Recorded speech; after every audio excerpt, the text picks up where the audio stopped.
The Great Escape: Engineering Freedom. This is a long true-style historical narrative written to be read by an artificial intelligence voice. The text contains only letters, words, and spaces. No symbols are used. The language is clear, slow, and descriptive.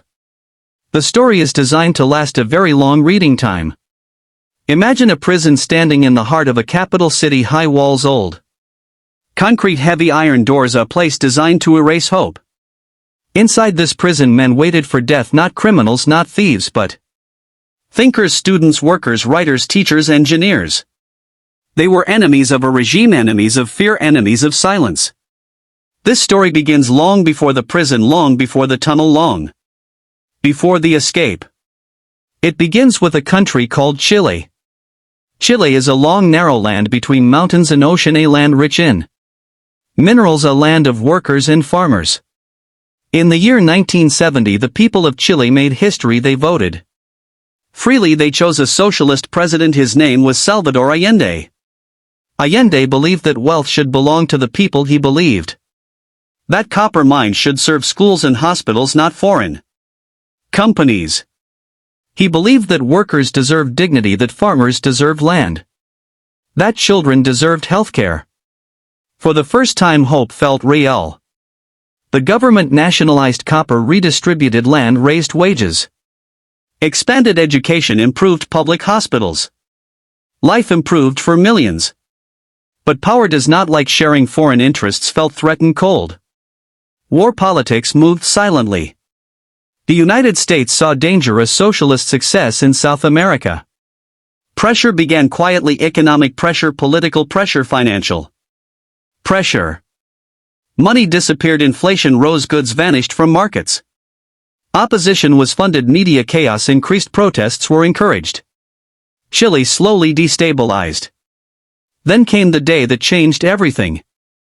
September 11, 1973. The military moved, tanks rolled through Santiago, fighter jets flew low. The presidential palace was attacked, bombs fell on democracy. Salvador Allende spoke one final time, promising loyalty to the people, refusing surrender. He died that day. General Augusto Pinochet took power. Fear became law, silence became survival. Thousands were arrested, thousands tortured, thousands vanished forever.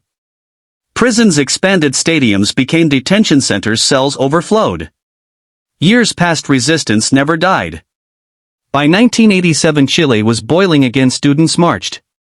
Workers protested, mothers searched for children. The regime responded with force. 120 political prisoners were arrested in a single wave. They were charged with treason, they were sentenced to death. But execution was delayed, international eyes were watching. Instead, they were sent to Santiago Central Prison. The real punishment began there. The prison mixed political prisoners with violent criminals. This was intentional, this was psychological warfare. Most political prisoners never survived long. Accidents happened, fights happened, illness spread. But among these prisoners were two men who would change history. One was Rafael Pascual, a structural engineer, a man who understood buildings and earth. The other was Jorge Martin, a strategist, a leader, a man who understood human behavior. They did not speak of escape at first. They observed, they listened, they learned. They studied guard patterns, shift changes, noise, blind spots. Pascual studied the walls, the floors, the soil.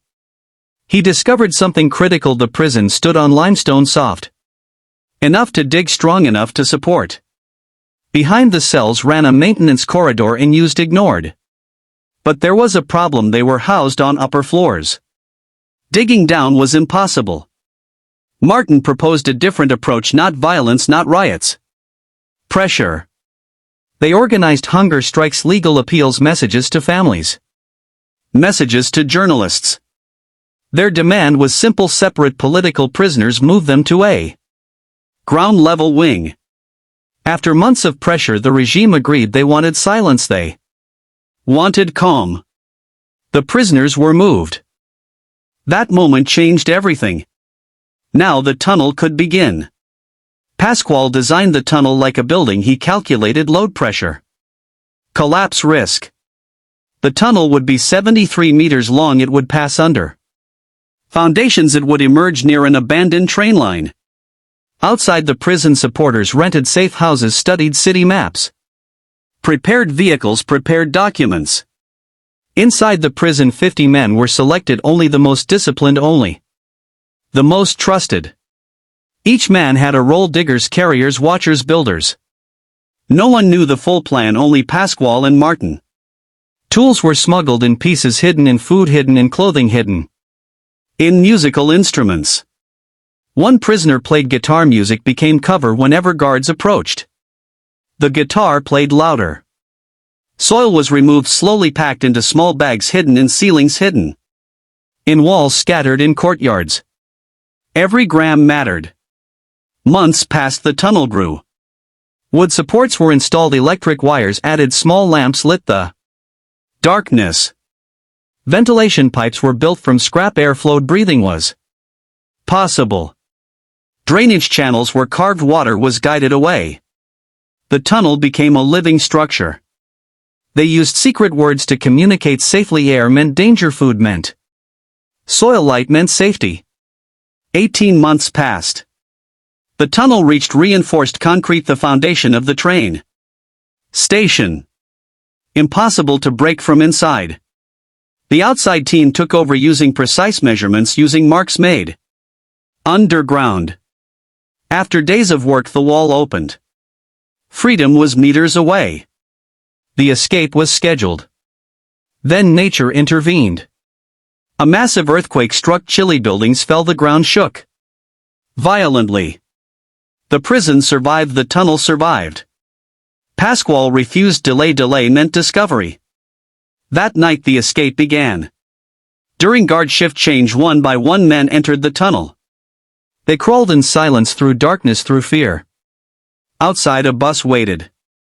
49 men reached freedom. Then betrayal. A spy raised alarm. Chaos erupted. Pasquale thought he was injured, captured. After 18 months of sacrifice, he stayed behind. 2 months later the regime collapsed. Pinochet fell, democracy returned. Pasquale was offered honors, positions, recognition. He refused all. He asked only one thing: let the story teach, not glorify. His identity remains hidden. This was not just an escape, it was engineering, leadership, discipline. Sacrifice, hope.